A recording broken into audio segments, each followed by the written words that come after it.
आप सबको बहुत बहुत नमस्कार। राजेश वानखेड़े जी का विशेष धन्यवाद। सोमान शेखर जी, अग्रवाल जी, मंच पे उपस्थित सभी बंधुओं का, और उससे ज़्यादा आप सबका धन्यवाद कि इतनी तेज धूप में आप लोग सुनने के लिए बैठे हैं। एक तो स्कूल के बच्चों को तो ज़बरदस्ती भी बिठाया जा सकता है, तो हो सकता है वो दबाव भी आपके ऊपर हो। आप दबाव में बैठे हैं या खुश होकर बैठे हैं? खुश होकर बैठे हैं। क्योंकि जब मैं स्कूल में था तो हमें भी ऐसे बिठाते थे स्कूल में कभी कभी, और जब कोई बोलने आता था तो हमारे मन में भाव आता था कि जितना कम बोले उतना अच्छा रहेगा, क्योंकि धूप बहुत चुभती थी, परेशान करती थी। तो वैसे तो मैं बहुत ज़्यादा बोलने का अभ्यस्त हूँ, एक दो घंटे पर आज मैं बहुत कम बोलूँगा ताकि आप लोग उतना धूप में परेशान ना हो और जल्दी उठ सके यहाँ से। करीब 10 दिन पहले हमारे पास दिल्ली में फ़ोन आया कि 7 नवंबर को यहाँ एक विशेष कार्यक्रम होता है।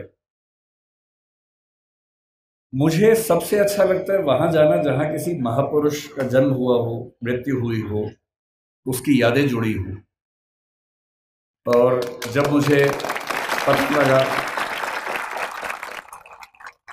पता लगा कि डॉक्टर अंबेडकर का जन्म यहाँ हुआ, आज पता लगा उनकी अस्थियां भी यहाँ पर हैं, तो मैं अक्सर भारत में और दुनिया के सभी क्षेत्रों में घूमता हूँ और ऐसे स्थानों पर जाना पसंद करता हूँ जहाँ ऐसी स्मृतियाँ हों।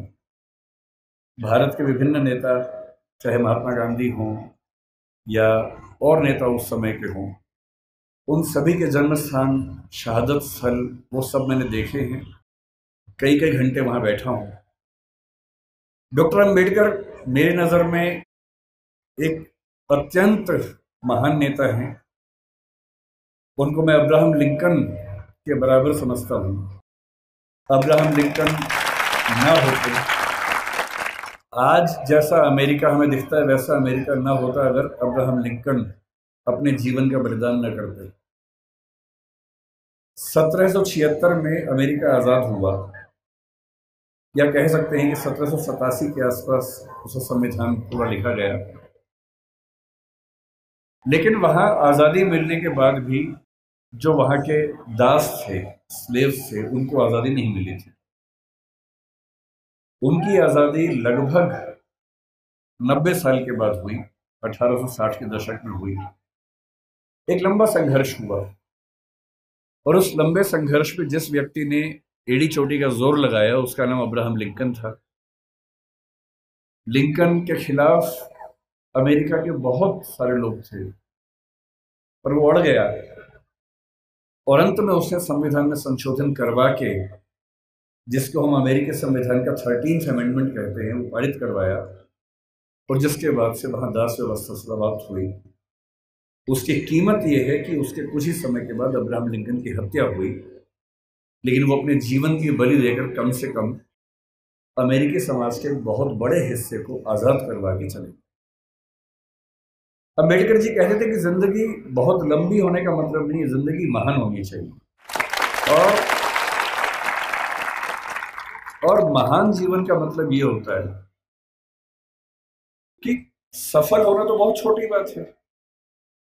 डॉक्टर अंबेडकर हमारी संविधान सभा के वो मेंबर थे जो सबसे ज्यादा पढ़े लिखे थे। एक ऐसा व्यक्ति जिसने पीएचडी भी 3 कर रखी हो और चौथी बाद में और उनको मिल गई हो। पूरी संविधान सभा में हमें इतना वेल रेड, इतना पढ़ा लिखा व्यक्ति नजर नहीं आता है। कुछ लोग कहते हैं कि संविधान सभा में उनकी भूमिका बहुत छोटी सी थी, नगण्य थी, क्योंकि उन्होंने संविधान लिखा नहीं था, उन्होंने संविधान की प्रारूप समिति की अध्यक्षता की थी। ये बात ठीक है कि वो प्रारूप समिति के अध्यक्ष थे, लेकिन संविधान सभा के एक मेंबर थे टीटी कृष्णमाचारी। उन्होंने एक बड़ी खूबसूरत बात कही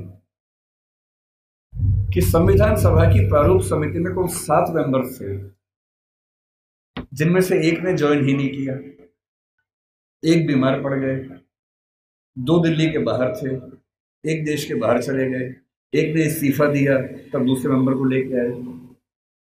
और कहने को 7 मेंबर से, लेकिन दरअसल केवल एक व्यक्ति के हाथ में ड्राफ्टिंग की सारी जिम्मेदारी आई और ये कथन टी.डी. कृष्णमाचार्य ने संविधान सभा के भीतर दिया। और इसलिए हमें इस बात का सम्मान करना चाहिए। लेकिन आप में से अधिकांश बच्चे जिस सामाजिक परिवेश से हैं, मैं संयोग से समाज के उस परिवेश से हूं जिसमें सामाजिक विषमताओं को झेला नहीं। मेरा जन्म एक ऐसे परिवार में हुआ जो निम्न जाति का नहीं है, तो मैं सवर्ण समाज से हूं। संयोग की बात है, तुक्के की बात है। किसी का तुक्का कुछ लगता है, किसी का कुछ लगता है, तो मैं तुक्के से उस समाज से हूं जहां जातीय भेदभाव झेलना नहीं पड़ता है। मैं बहुत गरीब भी नहीं रहा। मेरे माता पिता अध्यापक थे, तो वेतन भी ठीक ही था उनका। और इसलिए मैं देखता हूं कि हमारे समाज में सामान्यतः एक राय ऐसी बन गई कि डॉक्टर अंबेडकर केवल दलित समाज के नेता हैं, उन्होंने केवल उनके लिए कुछ महान काम किए। और मेरा मानना है कि इस गलतफहमी से हमारे समाज को बचना चाहिए। डॉक्टर अंबेडकर हमारे देश के आज तक के सबसे महान नेताओं में से एक हैं और उनकी महानता को हमें स्वीकार करना चाहिए। धूप बहुत ज्यादा है, आपकी उम्र भी बहुत कम है, इसलिए मैं गहरी बातों में नहीं जाऊंगा। डॉक्टर अंबेडकर को लेकर कुछ बहुत गहरे विवाद, गहरे संवाद हो सकते हैं। उनका गांधी जी से क्या रिश्ता था, आज़ादी के आंदोलन से उनका क्या रिश्ता था, मार्क्सवाद से क्या रिश्ता था, बौद्ध धर्म से उनका क्या रिश्ता था। ये सब ऐसे प्रश्न हैं जिन पर हम कई घंटे गहरी बात कर सकते हैं। लेकिन क्योंकि आप अभी स्कूल वाले बच्चे हैं, ज़्यादातर आपके लिए इन विवादों में अभी उलझना ठीक नहीं है। आपके लिए जो ज़्यादा महत्वपूर्ण है, मैं उस बात पे आता हूँ। मैंने पिछले 1 साल में जो यात्राएं की, उसमें एक यात्रा कोलंबिया विश्वविद्यालय न्यूयॉर्क की। और वहाँ जाते ही मैंने अपने दोस्तों से पूछा कि भाई यहाँ डॉक्टर अंबेडकर पढ़ते थे, कोई ऐसा मेमोरियल उनका है क्या? तो वो मुझे एक लाइब्रेरी में, जो बेसमेंट में अच्छी लाइब्रेरी, उनकी काफ़ी अच्छी लाइब्रेरी है, वहाँ लेके गए। और लाइब्रेरी में एक दरवाज़ा जहाँ अंदर रीडिंग रूम है, उसके बाहर एक बहुत सुंदर प्रतिमा उनकी लगी हुई है और साथ में काफ़ी उनके बारे में लिखा हुआ है। और मुझे बहुत अच्छा लगा कि कोलंबिया विश्वविद्यालय आज भी ये मानता है कि डॉक्टर अंबेडकर उनके आज तक के सबसे शानदार विद्यार्थियों में से एक थे। फिर उसी के कुछ दिन बाद मैं लंदन में था, तो लंदन स्कूल ऑफ इकोनॉमिक्स वहाँ से पास ही था, करीब 2-3 किलोमीटर दूर था। संडे का दिन था, तो मैं घूमते घूमते वहाँ चला गया। बंद था वो, तो मैंने वहाँ उनके जो स्टाफ के मेंबर थे उनसे रिक्वेस्ट की कि क्या मैं अंदर केवल घूम सकता हूँ थोड़ा सा? तो बोले हाँ घूम लीजिए। और जब मैं घूमने गया तो मैंने देखा कि बिल्डिंग में अंदर घुसने से पहले ही बाहर उन्होंने एक ही प्रतिमा लगाई है और वो डॉक्टर अंबेडकर की ही प्रतिमा है। तो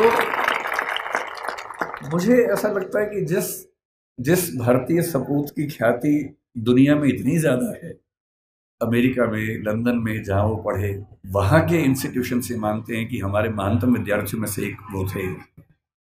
तो ऐसा क्यों है कि हमारे समाज में उनको लेकर ऐसी गलतफहमियां बहुत ज़्यादा है?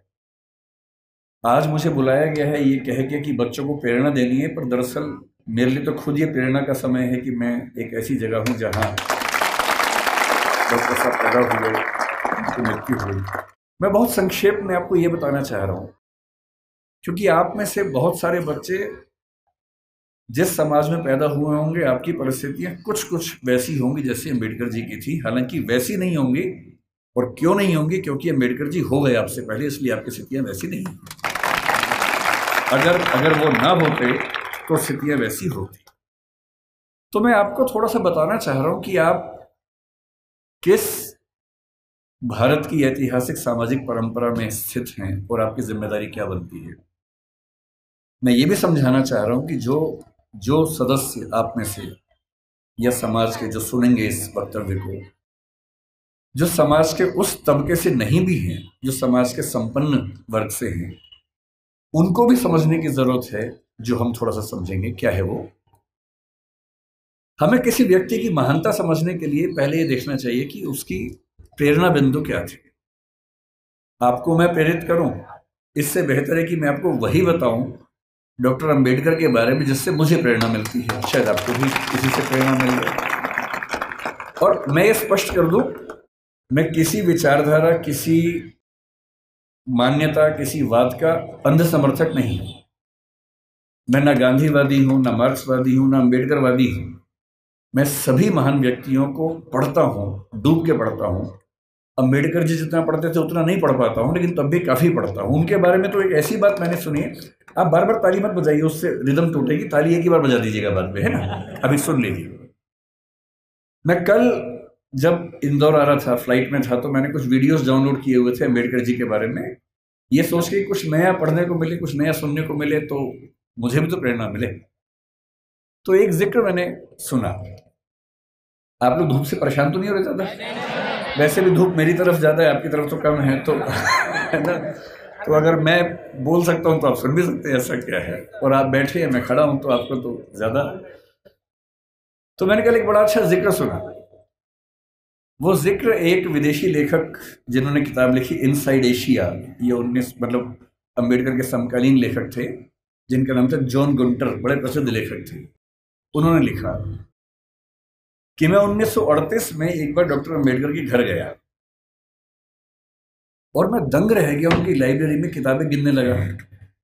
तो उसके बाद पता लगा कि उनके पास उस समय 8,000 किताबें थी। ताली नहीं बजानी है, नहीं, सुनना है, केवल सुनना है। 8,000 किताबें थी। और जिस दिन डॉक्टर अम्बेडकर की 1956 में 6 दिसंबर को मृत्यु हुई, मैं जिस चीज से सबसे ज्यादा उनका प्रशंसक हूं, उस दिन उनके पास 35,000 किताबें थी। मैंने अरस्तु के बारे में सुना है, जो ग्रीक फिलॉसफी का सबसे महान चिंतक या सबसे महान चिंतकों में से एक हुआ। उसने अपने जीवन में 3,000 पुस्तकें लिखी। हालांकि वो अधिकांश पुस्तकें बहुत छोटी हैं, 2 पृष्ठ, 4 पृष्ठ, 5 पृष्ठ की हैं। मैं दंग रह जाता हूँ। मेरे पास डॉक्टर अम्बेडकर का पूरा साहित्य है, वो 21 किताबों में आता है। और जब मैं उसको उठा के 5-7 दिन पहले जब पता लगा यहाँ आना है, तो मुझे लगा मैं एक बार रेफरेंस के तौर पर फिर से देख लूँ। इतना मोटा बंडल है उन किताबों का, जो डॉक्टर अम्बेडकर ने केवल अपने 65 साल के जीवन में लिखी है।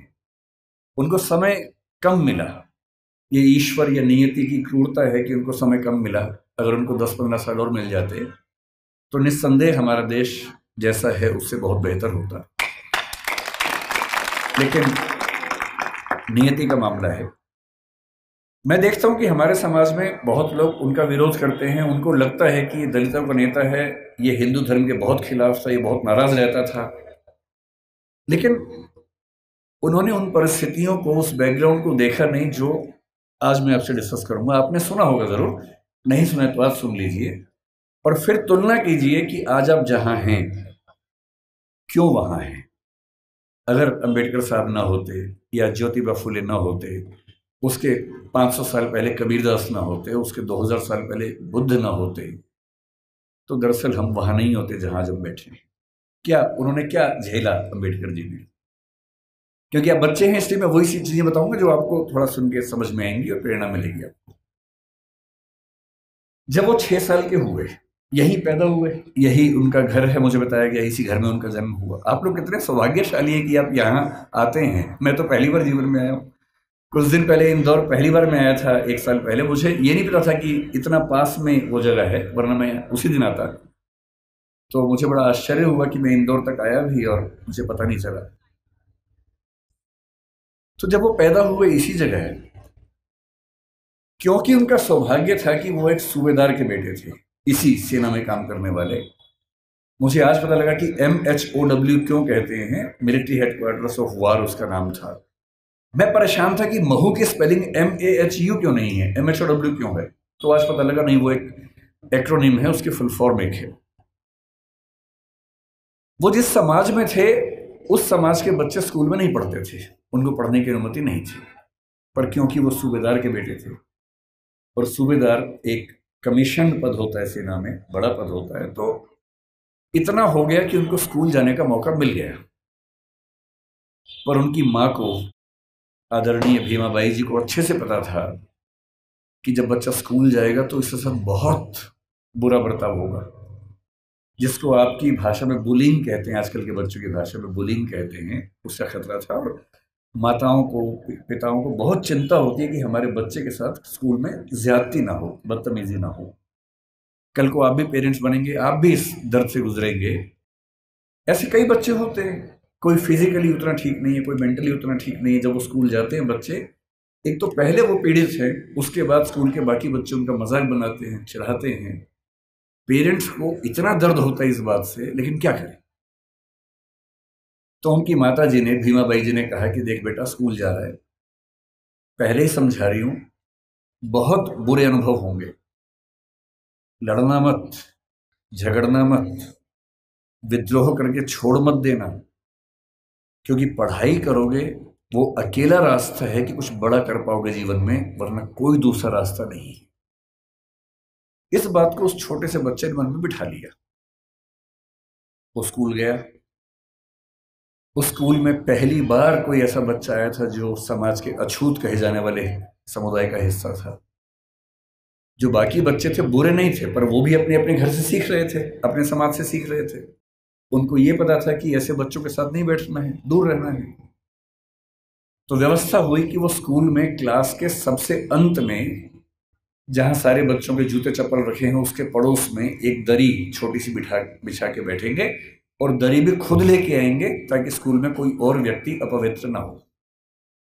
अब सोच के देखिए, इमेजिन कीजिए उस बच्चे की हालत कि एक बच्चा है, अपने घर से दरी लेके आता है, क्लास के अंत में जहां जूते चप्पल रखे हैं उसके पास में बिछाता है, बैठता है, बाद में लेके जाता है। उसके साथ कोई खाना भी नहीं खाता है, तो वो दीवार की तरफ चेहरा करके अपना भोजन करता है जो घर से लेके आया था। उसको पानी पीने की अनुमति नहीं है। आपने ये सब नहीं झेला होगा, उस बच्चे का सोचिए। याद से केवल और केवल 110 साल पहले की बात मैं कर रहा हूं, बहुत पुरानी बात नहीं है, 115 साल पहले की बात। उस बच्चे को पानी पीना है, और स्कूल में पानी की एक ही व्यवस्था है कि जो पानी का नल है या घड़ा है उसे वो नहीं छू सकता। तो एक चपरासी है जो उसको दूर से पानी देगा तो वो पिएगा, वो घड़ा नहीं छू सकता है। और ये बात कोई और नहीं कहा है, डॉक्टर अंबेडकर ने खुद अपनी आत्मकथा लिखी है। वो उस समय छप नहीं पाई थी, छपी 1990 के आसपास है। अंग्रेजी में उस आत्मकथा के कुल 6 अध्याय हैं। उसका नाम है वेटिंग फॉर ए वीजा। ये उन्हीं की पुस्तक है। उसमें केवल 6 अध्याय हैं, जिनमें से 4 अध्यायों में उन्होंने अपने अनुभव बताए हैं और 2 में बाकियों के अनुभव बताए हैं। और जो पहला अनुभव है वो यही अनुभव है।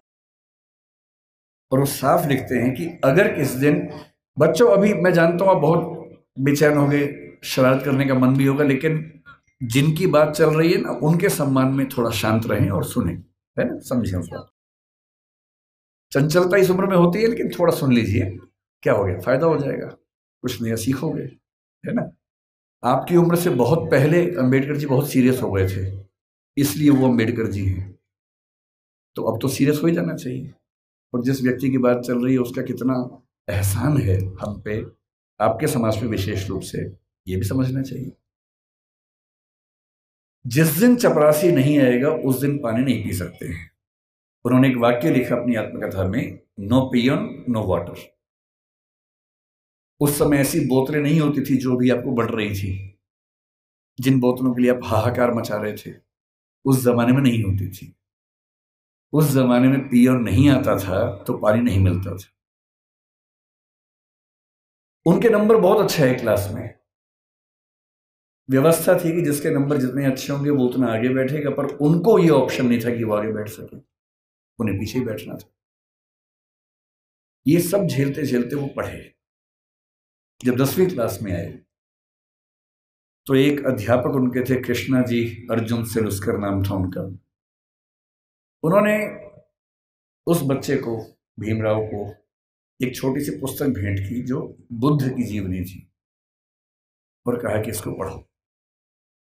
अंबेडकर कहते हैं कि उस पुस्तक को और मैं अपने अध्यापक केलुस्कर जी को जिंदगी भर नहीं भूल पाया। वही केलुस्कर जी बाद में उनको बड़ौदा के महाराज सियाजी राव गायकवाड़ से मिलवाने ले गए, वजीफा दिलवाया, फिर वजीफा बढ़ा, और जब वो एल्फिंस्टन कॉलेज के विद्यार्थी हुए तो उनको कोलंबिया विश्वविद्यालय जाने के लिए स्कॉलरशिप मिली, वहीं से मिली, बड़ौदा से मिली। 4 साल कोलंबिया में रहे और इतनी मेहनत करते थे। कोलंबिया विश्वविद्यालय से एमए और पीएचडी करने के साथ साथ लंदन स्कूल ऑफ इकोनॉमिक्स से भी एमए और पीएचडी कर डाली। और उन्होंने कहा कि मैं भी बाकी विद्यार्थियों की तरह कुछ घंटे पढ़ के बाकी मौज मस्ती कर सकता था, पर मैंने रोज 21 घंटे पढ़ना चुना ताकि मैं वो सारी सीमाएं दूर कर सकूं जो मैंने अपने समाज में देखी हैं। 17 में वो भारत वापस आए। अब देखिए स्थिति क्या होती है। जब वो भारत आए तो 4 साल अमेरिका में रहे थे, बीच में लंदन में रहे थे, तो उनको वहां जाति व्यवस्था नहीं थी, वहां कोई अछूत नहीं था। वहां भी ब्लैक्स की दिक्कत थी, अश्वेतों की दिक्कत थी, पर क्योंकि वो अश्वेत नहीं थे इसलिए वो दिक्कत उन्होंने नहीं महसूस की। तो उन्होंने 4 साल देखा कि एक समानता का व्यवहार उनके साथ हुआ, तो वो उसके अभ्यस्त हुए। अब भारत आए। बड़ौदा महाराज के साथ जो सहमति थी वो ये कि जब वो पढ़ के आएंगे तो बड़ौदा सरकार में सिविल सेवक बनेंगे, दीवान बनेंगे। अब सोच के देखिए क्या हुआ उनके साथ। वो व्यक्ति बंबई से बड़ौदा आया, और जब बड़ौदा आया तो उसको लगा कोई तो लेने आएगा, क्योंकि वो महाराज के सिविल सर्वेंट थे। स्टेशन पर कोई लेने नहीं आया उनको, क्योंकि उनका समाज पिछड़ा हुआ था। तो कोई बात नहीं, उतरे, सोचा कि अब कहां रहूं। उनको अंदाजा था कि जो हिंदू समाज की धर्मशालाएं हैं, होटल से, वहां उनको अनुमति नहीं मिलेगी, क्योंकि वो अस्पृश्य माने जाते हैं। तो काफी ढूंढने के बाद उनको एक पारसी धर्मशाला मिली। ये सब बातें अंबेडकर जी ने अपनी जीवनी में लिखी है, आत्मकथा में, वहीं से बता रहा हूं आपको, उन्हीं की लेखनी है। क्योंकि पारसी धर्म में तो जाति व्यवस्था नहीं है, तो उनको लगा यहां शायद शांति मिलेगी। वो पारसी धर्मशाला में गए, वहां कमरा लिया। एक ही कमरा था, बड़ा बहुत बुरी हालत में कमरा था, फर्नीचर से भरा हुआ गोदाम जैसा कमरा, उसी के कोने में रहने की व्यवस्था हुई। तो रहने लगे। कुछ देर के बाद उस धर्मशाला का जो केयर टेकर था वो गुस्से में आया और उसने कहा कि तुम पारसी नहीं हो? उन्होंने कहा नहीं, मैं तो पारसी नहीं हूं। तो बोले बताया क्यों नहीं? बोले आपने पूछा नहीं, मैं क्यों बताऊं? लेकिन उस धर्मशाला में कई महीनों से शायद कोई आया ही नहीं था, हालत खराब थी। तो फिर सहमति बनी कि यार तुम ना रजिस्टर में कोई पारसी नाम लिख दो, मैं मैनेज कर लूंगा। और बोले मुझे कुछ दिन में घर मिल ही जाएगा, मैं फिर वहां शिफ्ट हो जाऊंगा। तो एक पारसी नाम कुछ रख के काम चलाया। लेकिन 11 दिन हुए थे अभी, और 11वें दिन लगभग 10 से 15 पारसी युवक हथियार, लाठी, डंडे हाथ में लेके चिल्लाते हुए उनकी तरफ बढ़े। और तब उन्होंने कहा कि एक अछूत आदमी पारसी धर्मशाला में कैसे आ गया? तुमने हमारी धर्मशाला खराब कर दी। अंबेडकर जी ने कहा कि आपके धर्म में तो जाति व्यवस्था है नहीं। बोले वो सब हमें नहीं पता, भागो यहां से। और खतरा था कि हिंसा हो सकती थी। अंत में तय हुआ कि शाम तक का समय है, छोड़ देना, वरना छोड़ेंगे नहीं। डॉक्टर अम्बेडकर अपने ऑफिस गए। ऑफिस में उनकी कुर्सी अलग बनाई गई। उनका चपरासी उनको पानी इस तरह से देता था कि जैसे किसी खराब व्यक्ति को दे रहा हो। फाइलें फेंक के देता था ताकि छू ना ले। आप उस व्यक्ति का मन सोचिए कि जो व्यक्ति इतना पढ़ के आ गया है, अमेरिका से पीएचडी, लंदन से पीएचडी कर चुका है, इकोनॉमिक्स में पहली बार देश में किसी ने इतने गंभीर स्तर पर अध्ययन किया होगा, उसके साथ ये बर्ताव हो रहा है। उन्होंने महाराजा के सचिव से बात की, भाई मुझे रहने को घर कब मिलेगा, छोड़ना है मुझे। कोई जवाब नहीं मिल पाया। शाम तक छोड़ना है। पूरे बड़ौदा में एक भी जगह नहीं है जहां वो रह सके। अंतिम उपाय क्या किया?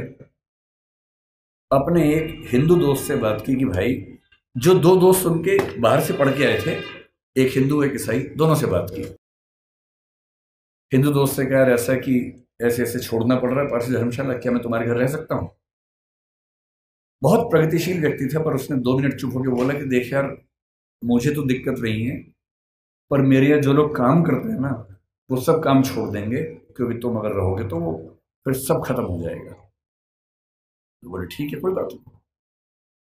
एक ईसाई दोस्त था, ईसाइयों में तो प्रथा नहीं होती है, उससे पूछा। उसने कहा यार, हूं तो मैं ईसाई, लेकिन कुछ पीढ़ी पहले हम हिंदू थे, तो हमारे परिवार में अभी तक वो संस्कार हैं, और मेरी पत्नी इस बात से भड़क जाएगी कि आपने एक अछूत को अपने घर में कैसे बुला लिया। और तब डॉक्टर अंबेडकर लिखते हैं अपनी आत्मकथा में, जो हिंदू समाज के लिए अछूत है वो पारसी के लिए भी अछूत है, वो ईसाई के लिए भी अछूत है। और यही मुंबई में सिडनेहम कॉलेज में जब वो प्रोफेसर बन के गए, वहां भी ये बर्ताव हुआ कि उनको पानी पीने की व्यवस्था अलग थी। सिडनेहम कॉलेज, जो कि बहुत प्रतिष्ठित कॉलेज है मुंबई का, एक बार घड़ा छू लिया तो घड़े को तोड़ा गया पवित्र करने के लिए, और तब उनको फिर ये लगा कि ये अलग अलग धर्म जो दावा करते हैं कि हम समानता वाले धर्म हैं, उन सबका ऐसा बर्ताव क्यों है। फिर एक घटना लिखते हैं अंबेडकर जी अपनी आत्मकथा में। एक बार वो नासिक से औरंगाबाद जा रहे थे निजी यात्रा पे कुछ दोस्तों के साथ। उन्होंने जानबूझ के सबसे कहा किसी को बताना मत, मैं नहीं चाहता किसी को पता लगे, निजी यात्रा रखेंगे इसको। रास्ते में दौलताबाद का किला पड़ा। दौलताबाद का किला ऐतिहासिक स्थल है, उनकी इच्छा हुई कि देखते हैं उसको। तो 7-8 दोस्त खूब धूल मिट्टी झेलते हुए वहां पहुंचे। किसी को बताया नहीं था। जब पहुंचे तो वहां एक पानी का हौद था जहां पर लोग हाथ मुंह धो लेते हैं। इन सब ने वहां पर हाथ मुंह धो लिया। इतने में वहां कुछ मुस्लिम युवक गुस्से में आए हथियार लेके। उनको किसी ने बता दिया था कि ये लोग अछूत समुदाय से हैं, और लड़ने लगे उनके साथ। अंबेडकर जी ने उनको समझाया, डांटा, कहा भाई तुम तो मुसलमान हो और तुम्हारा धर्म तो कहते कि हम सब बराबर हैं। वो बोले वो सब बेकार की बात है, तुमने हमारा ये अपवित्र कर दिया है। और हालत ये आ गई कि अंबेडकर जी को लगा कि अब हिंसा भी हो सकती है और ऐसा ना हो कि कुछ बड़ा नुकसान हो जाए। किसी तरह से वहां से जान बचा के, हालांकि बाद में उनको देखने की परमिशन मिली, किला देखा, वापस आए। और उस दिन उन्होंने लिखा अपनी डायरी में, जो हिंदू पारसी ईसाई के लिए अछूत है वो मुसलमान के लिए भी अछूत है। आप अनुभव सोचिए उस व्यक्ति के, जिसको समाज के सब समुदाय गाली दे रहे हैं।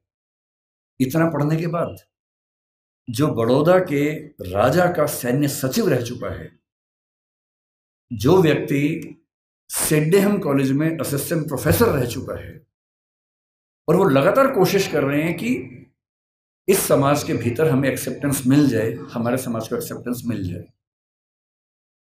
उनके मन में आता नहीं होगा कि अगर वो वापस चले जाते इंग्लैंड, 1 साल के लिए फिर से गए भी थे, अगर वो चाहते तो अमेरिका में, इंग्लैंड में, दुनिया भर के सबसे अच्छे इंस्टीट्यूट्स में, यूनिवर्सिटीज में प्रोफेसर बन के शानदार जिंदगी गुजार सकते थे। क्या कमी थी उनके जीवन में? पर उनको एक बात हमेशा लगती थी कि अगर मेरे समुदाय में संयोग से मैं पढ़ लिख गया हूं, उनके परिवार के 14 बच्चों में वो 14वें बच्चे थे, और उनके खानदान का, उनकी जाति का, समुदाय का पहला बच्चा था जिसने 4th क्लास पास की थी। उनको एक ही बात लगती थी कि मैं अपनी जिंदगी तो शानदार बना के गुजार सकता हूं, बड़ी बात नहीं है। पर नियति ने, इतिहास ने मुझे एक ऐसा मौका दिया है कि यदि मैं अपने निजी सुख दुख भूल जाऊं और रात दिन 24 घंटे अपने समाज के विकास में ताकत लगा दूं, तो हो सकता है कि मेरी वजह से हजारों, लाखों, करोड़ों उन व्यक्तियों को बेहतर जिंदगी मिले जिनकी जिंदगी मानवीय जिंदगी तो नहीं है, कई मामलों में पशुओं से भी बदतर जिंदगी है। और इसीलिए मैं कहता हूं कि जो बोधिसत्व शब्द है वो दरअसल वैसे ही व्यक्तियों के लिए बना हुआ है। बोधिसत्व क्या होता है? महात्मा बुद्ध के बारे में कहते हैं कि जब उनको मोक्ष मिल गया, बुद्ध मानते थे कि जीते जी भी मोक्ष मिल सकता है। कहते हैं कि उनको मोक्ष मिल गया, और जब उनको मोक्ष मिल गया तो वो मुक्ति में जाके आनंद में रह सकते थे। पर उन्होंने कहा कि नहीं, इस समाज में, इस दुनिया में इतने लोग दुखी हैं, इतने लोग परेशान हैं। उनके अंदर बहुत करुणा थी। उनको लगता था कि जब तक दुनिया में एक भी व्यक्ति दुखी है, परेशान है, तब तक मैं अकेला मोक्ष लेकर क्या करूंगा। उन्होंने अपने मोक्ष को स्थगित कर दिया और कहा कि मैं लगातार प्रयास करूंगा कि मेरे साथ साथ सभी को मुक्ति मिले। और तब से बुद्धिज्म में कंसेप्ट आया कि जो व्यक्ति अपनी मुक्ति के लिए अर्ह है, एलिजिबल है, उसके बाद भी मुक्त नहीं होना चाहता, क्योंकि वो चाहता है कि मैं सबको मुक्त करके मुक्त होऊंगा, उसको बोधिसत्व कहते हैं। और इस समाज में यदि कोई सच्चा बोधिसत्व हुआ है तो वो डॉक्टर अंबेडकर हैं। इस बात को हमें ईमानदारी से मानना चाहिए। इतने बुरे अनुभवों से गुजरने के बाद इस व्यक्ति को गुस्सा क्यों नहीं आएगा? इस व्यक्ति के अंदर नफरत पैदा क्यों नहीं होती? ऐसा ही हुआ था 1848 में ज्योतिराव फूले के साथ। फूले अंग्रेजी माध्यम से पढ़े हुए व्यक्ति थे और जब पढ़ाई खत्म हुई उनकी 1847 में, 1848 में उनके एक मित्र ने, जो कि उच्च जाति का था, कहा कि मेरी शादी है तो मेरी शादी में आना। इनको भी लगा ठीक है चलता हूं, उसी शादी में चले गए। उस शादी में वो गए और दूल्हे के माता पिता ने जैसे ही देखा कि एक अवर्ण व्यक्ति विवाह में आ गया है, इतना खराब से उनको लताड़ा, इतना अपमान किया। और ज्योतिराव फूले कहते हैं कि वही मेरा टर्निंग पॉइंट था। मुझे इस अपमान और इस जिल्लत से सिर्फ खुद को नहीं, अपने समाज के हर व्यक्ति को बाहर निकालना था। और इसलिए 1848 में उन्होंने पहली बार लड़कियों का स्कूल खोला, अपनी पत्नी को पढ़ाया, देश के इतिहास में पहली बार लड़कियों की पढ़ाई लिखाई की व्यवस्था की। आज ये जो बच्चियां बैठी हैं, अगर फूले न होते तो आज आप घर के अंदर चौका कर रही होती, चूल्हा चौका कर रही होती, यहाँ ना बैठी होती।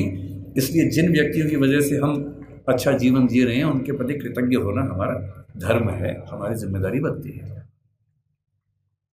इतनी खराब परिस्थितियों के बाद जो व्यक्ति इतना आगे बढ़ा, उसने देश के लिए क्या क्या किया, हल्का सा अंदाजा ये भी आपको। जो लोग कहते हैं कि उन्होंने केवल दलित समाज पर कल्याण किया, वो बहुत छोटी बात कहते हैं। वो तो किया ही। उन्होंने महाड़ सत्याग्रह किया, उन्होंने पानी के लेकर खूब सत्याग्रह किया, मंदिर प्रवेश को लेकर सत्याग्रह किया। जब उनको लग गया कि सबसे बात नहीं बनेगी, वो नाराज भी हुए। 1927 में उन्होंने मनुस्मृति दहन किया। 1935 में येवला में घोषणा की कि मैं पैदा हुआ हूं हिंदू धर्म में, लेकिन मैं मरूंगा नहीं हिंदू धर्म में। महात्मा गांधी ने उनसे निवेदन किया कि ऐसा ना करें।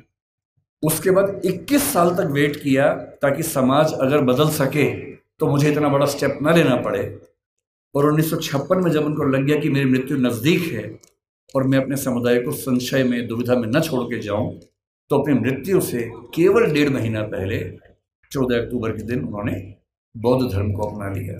ये तो एक पक्ष है उनके जीवन का, जो दलित समाज या अछूत समुदाय को मुख्य धारा में लाने के लिए उन्होंने किया। उनके जीवन का उससे बड़ा पक्ष जो मेरी नज़र में है, वो महिलाओं के बारे में। आपको अंदाजा नहीं होगा शायद, जब भारत का संविधान बना, उन्होंने बहुत जिद की, और ये बात 1935-36 से ही शुरू हो गई थी, आज़ादी के बाद तक चलती रही, कि महिलाओं को बराबरी मिलनी चाहिए। और महिलाओं को बराबरी देने के लिए यूनिफॉर्म सिविल कोड का आना बहुत ज़रूरी था, जिसको आजकल हम बोलते हैं समान नागरिक संहिता।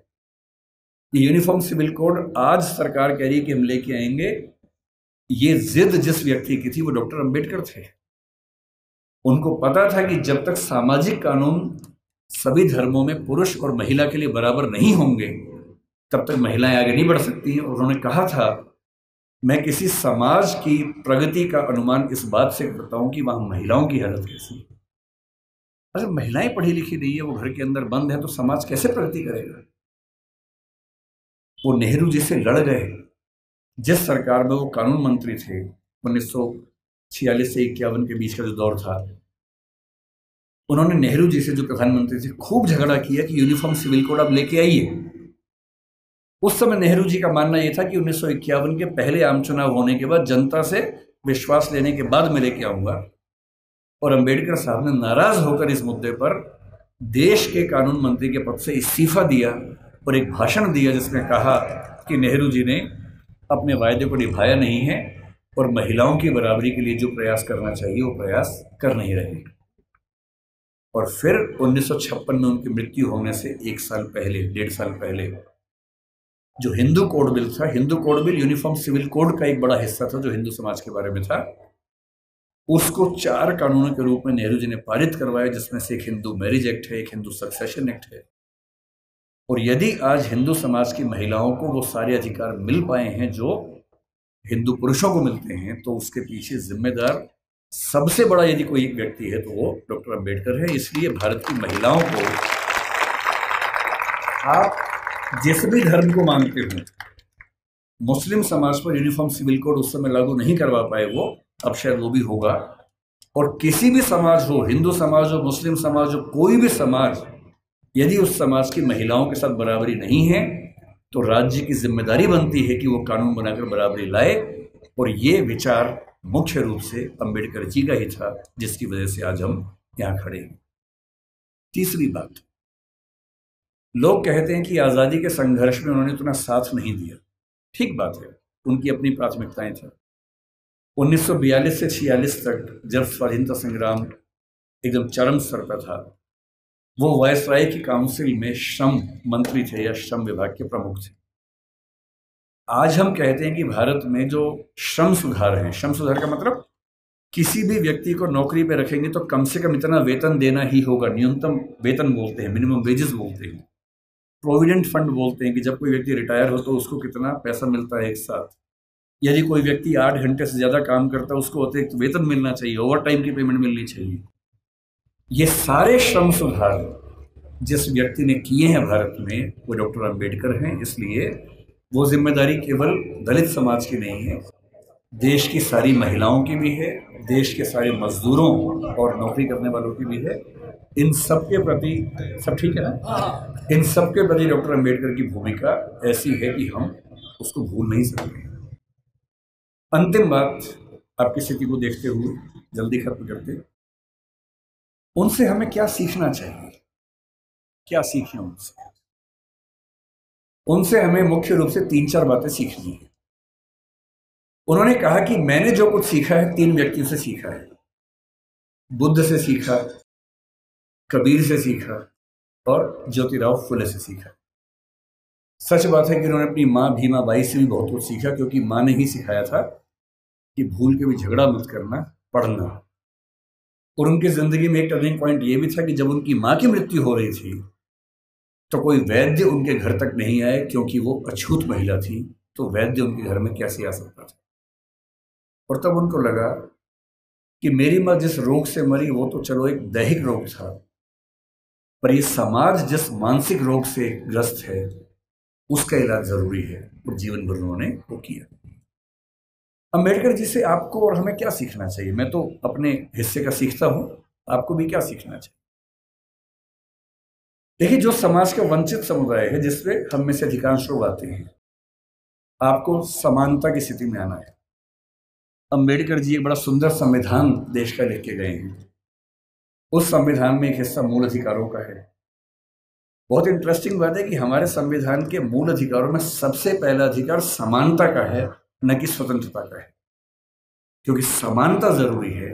और अनुच्छेद 14 है, 15 है, 16 है, 17 है, 18 है, ये 5 अनुच्छेद पूरी तरह से समानता को स्थापित करने का प्रयास करते हैं।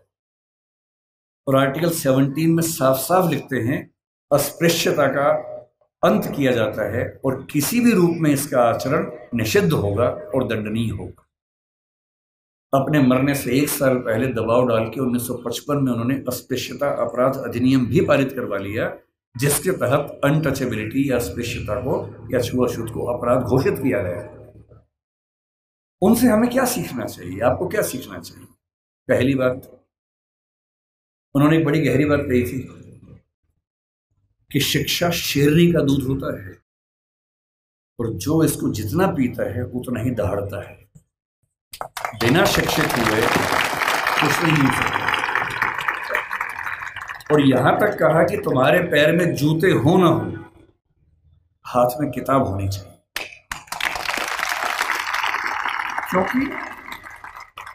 क्योंकि एक जीवन में अगर आप चाहते हैं कई जीवन के बराबर जिंदगी जी के आगे बढ़ना, उसका एक ही रास्ता है, किताबें, पढ़ाई। इसके उदाहरण खुद डॉक्टर अंबेडकर हैं।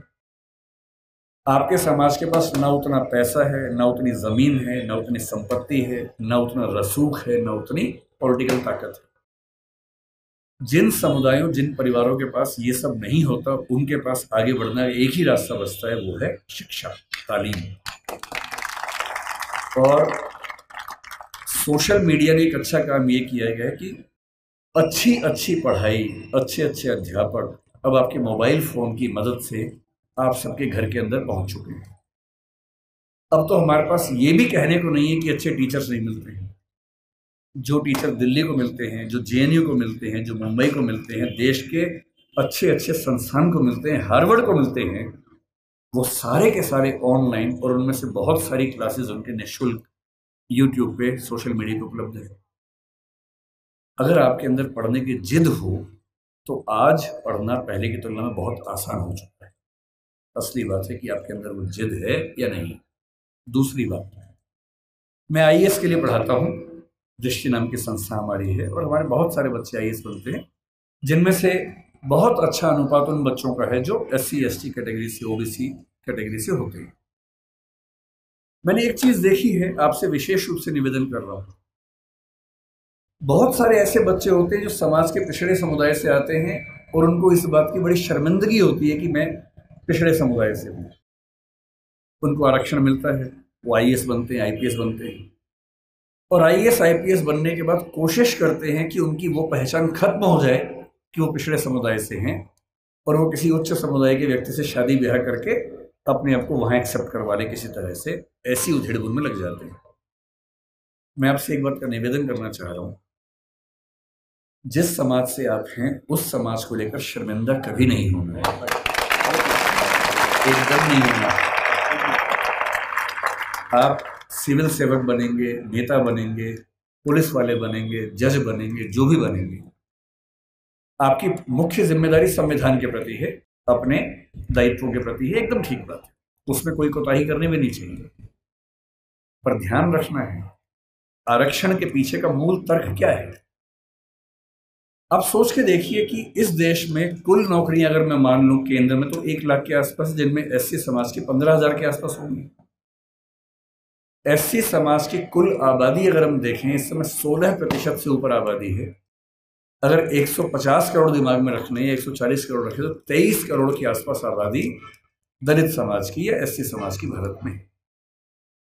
23 करोड़ में से अगर 15,000 लोग नौकरी पा लेंगे, क्या इससे दलित समाज की आर्थिक स्थिति बेहतर हो जाएगी? नहीं होगी, वो तो 15,000 की होगी। तो आरक्षण क्यों दिया जाता है? आरक्षण का उद्देश्य ये नहीं है कि लोग अमीर हो जाए, वो तो 15,000 होंगे।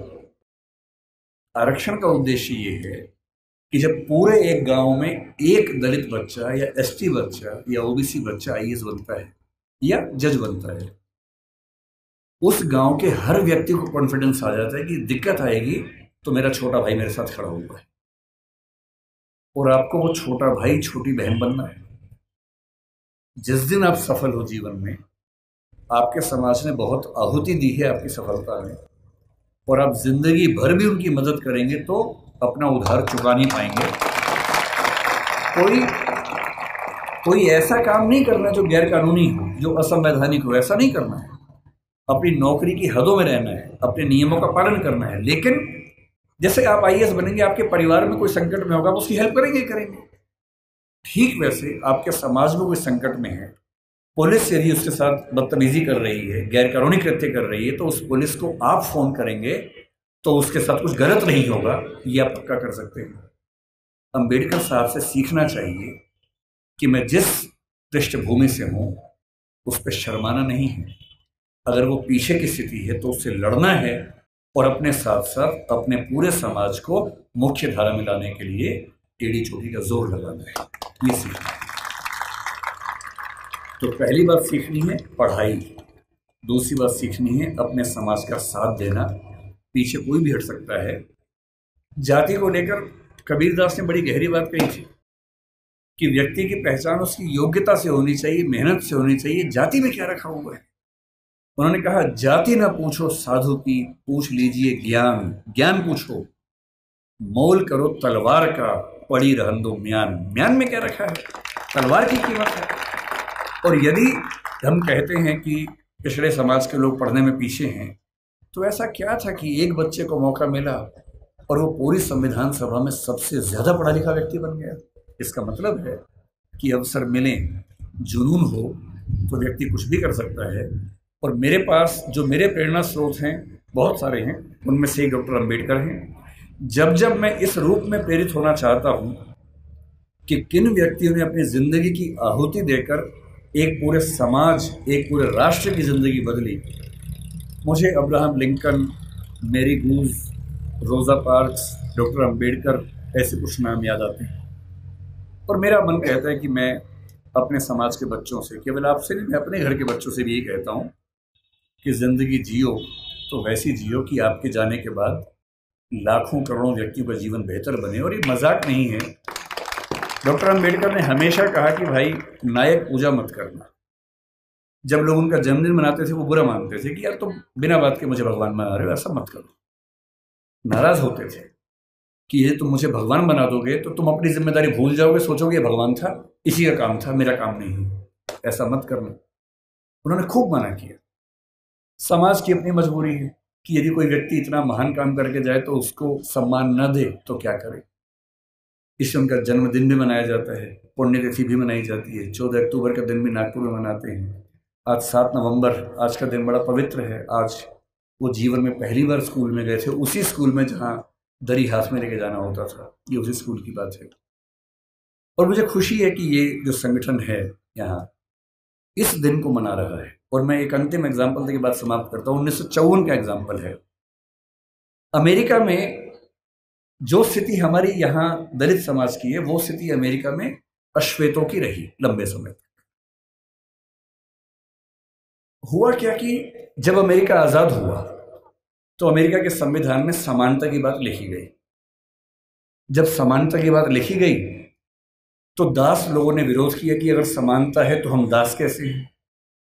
90 साल लगे दास प्रथा को समाप्त करवाने में। अब्राहम लिंकन ने खत्म किया, अपना जीवन दे दिया। तो 1866 में दास प्रथा खत्म हो गई, लेकिन अभी भी अश्वेतों को अधिकार नहीं मिले। महिलाओं को वोटिंग राइट्स नहीं मिले अभी तक। अब महिलाओं और अश्वेतों के आंदोलन शुरू हुए कि हमें बराबरी चाहिए। और उसमें एक घटना, बड़ी रोचक घटना है, सुनिए क्या हुआ। 1950 के आसपास अश्वेतों का आंदोलन बड़ा प्रखर हो गया। उस समय डॉक्टर अंबेडकर अपने जीवन के आखिरी दौर में थे, उन्होंने भी उस आंदोलन को देखा समझा। उसमें 2 घटनाएं घटी। एक महिला थी रोजा पार्क्स। अमेरिका का नक्शा देखा हो तो उसमें एक राज्य है अलाबामा। अलाबामा में एक शहर है मोंटगोमरी, वहां का प्रसंग है। अस्पृश्यता कुछ मात्रा में अमेरिका में भी थी और देशों में भी थी। कैसे थी देखिए, वहां एक नियम था कि जो सरकारी बसें होती थी उन बसों में शुरू की 4 सीटें केवल श्वेत लोगों के लिए होती थी और चौथी सीट के पीछे अश्वेत लोग बैठ सकते थे। वो भी एक कंडीशन पे कि यदि श्वेतों की 4 सीटें भर गई और फिर कोई श्वेत आ गया तो अश्वेत को सीट छोड़नी पड़ेगी। ये कंडीशन थी। तो लोग करते थे, बैठते थे, 4 सीट छोड़ते थे। कोई श्वेत आ गया, उठते थे, छोड़नी पड़ती थी। उनको खराब लगता था। ये वही पानी है जो उनको नहीं मिलता था, है ना। इसके लड़ना नहीं है, प्यार से लेना है, झगड़ा नहीं करना है। एक दिन उनके जैसा जी के देखो कि पानी नहीं मिला, एक दिन जी के देखो ताकि समझ में आए कि उनका जीवन कैसा था। खैर, एक महिला थी जिसका नाम था रोजा पार्क्स, करीब 40 साल की, बहुत ही सभ्य महिला थी, अश्वेत महिला थी। कई बार उठ चुकी थी बस से, बस में बैठती थी, उठा दिया जाता था। एक दिन उसको बहुत गुस्सा आ गया। वो बस में बैठी थी 5वीं सीट पे, पहली 4 पे श्वेत लोग बैठे, कुछ लोग और आ गए। ड्राइवर जिसका नाम विलियम ब्लेक था वो उठा और उसने कहा कि आप उठिए। 3-4 लोग थे अश्वेत, सब उठ गए। उसका उठने का मन नहीं हुआ। ड्राइवर ने फिर कहा कि उठना होगा। उसने कहा ऐसा है कि मैं तो नहीं उठूंगी, जो करना कर लो। बस आगे नहीं बढ़ी। पुलिस आई। उस महिला का नाम रोजा पार्क्स था, कभी सर्च कीजिएगा नेट पे पता लगेगा। उसे गिरफ्तार किया गया, जेल में डाला गया। पूरे अफ्रीका, पूरे अमेरिका के उस राज्य के अश्वेत, यहां तक कि मार्टिन लूथर किंग जूनियर जो उस समय काफी प्रसिद्ध नेता थे, वो भी इस आंदोलन में शामिल हो गए। सभी अश्वेत व्यक्तियों से निवेदन किया गया कि सरकारी बस में बैठना ही नहीं है। वो सरकारी बस के एक प्राइवेट बस कंपनी को ठेका मिला हुआ था, वो चला रही थी। अश्वेत समुदाय ने बड़ी गजब की एकता दिखाई। 20-20, 30-30 किलोमीटर दूर उनके घर थे, टैक्सी से आए। अश्वेत टैक्सी वालों ने बस के बराबर किराए में टैक्सियां चलाई, लेकिन बस में नहीं बैठे। 1 दिन, 2 दिन, 3 दिन, होते होते 381 दिन आंदोलन चला। 381 दिन, 1 साल से ज्यादा कोई बस में नहीं बैठा। और अंत में अमेरिका के सुप्रीम कोर्ट को इस कानून को खारिज करना पड़ा जिसमें अश्वेत बैठ नहीं सकते थे, और वहां उस आंदोलन की समाप्ति हुई। डॉक्टर अंबेडकर हमारे समाज के रोजा पार्क्स बने, अब्राहम लिंकन बने। और अगर आपको लगता हो कि आपका जीवन खराब है, एक और घटना से अंतिम बात करके समझ लें। अमेरिका में जब समानता आई तो स्कूल शुरू हुए, अश्वेत बच्चे बोले हम भी स्कूल जाएंगे। कुछ कुछ अंबेडकर जी की याद आपको आएगी इस घटना से। अब अश्वेत बच्चे स्कूल जाएंगे, ये तो वहां के संविधान में लिखा हुआ था। तो वहां की सरकारों ने क्या रास्ता निकाला, कुछ स्कूल श्वेतों के लिए, कुछ अश्वेतों के लिए बना दिए।